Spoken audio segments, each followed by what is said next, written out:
על מנת להוסיף לקוח, נכנסים ללקוחות, לוחצים על הוסף לקוח מצד שמאל,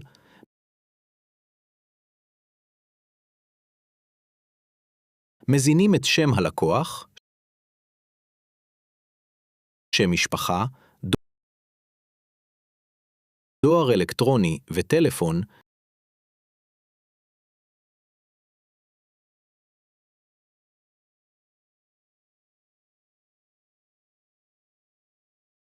ואז לוחצים על צור לקוח. לאחר שנוצר לקוח, ניתן להרחיב את מסך הפרופיל שלו,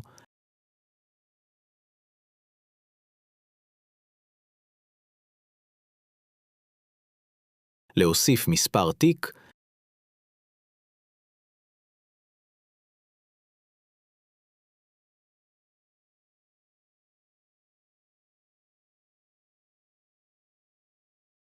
לצרף מסמך הרלוונטי לתיק,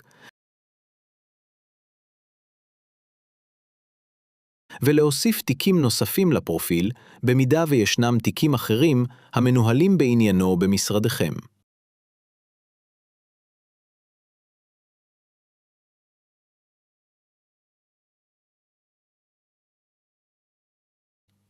לכל תיק ניתן ליצור חשבונית כוללת של שכר הטרחה, לשייך למספר תיק, לבחור מטבע ולרשום את מועד חתימת הסכם שכר הטרחה.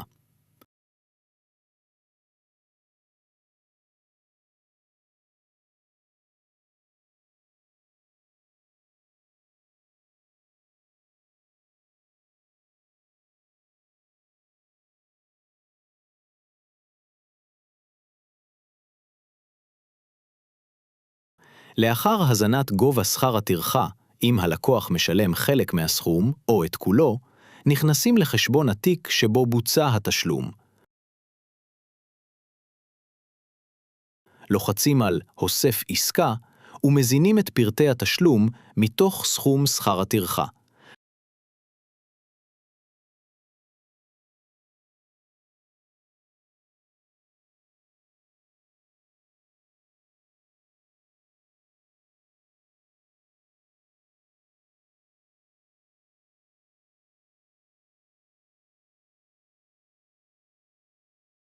כך שיופיע הסכום הכולל, הסכום ששולם,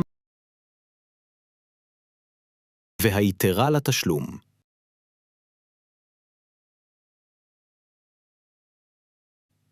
כעת מדובר בלקוח חדש, שלפי הסטטיסטיקות טרם נוצרו בעניינו משימות, מועדי דיון או פגישות, וכשיהיו, הן יופיעו בסטטיסטיקה.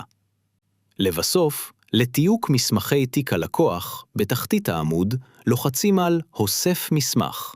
התוכנה מייצרת מספר מזהה למסמך, ממלאים את פרטיו, ומעלים אותו כקובץ וורד, PDF או תמונה.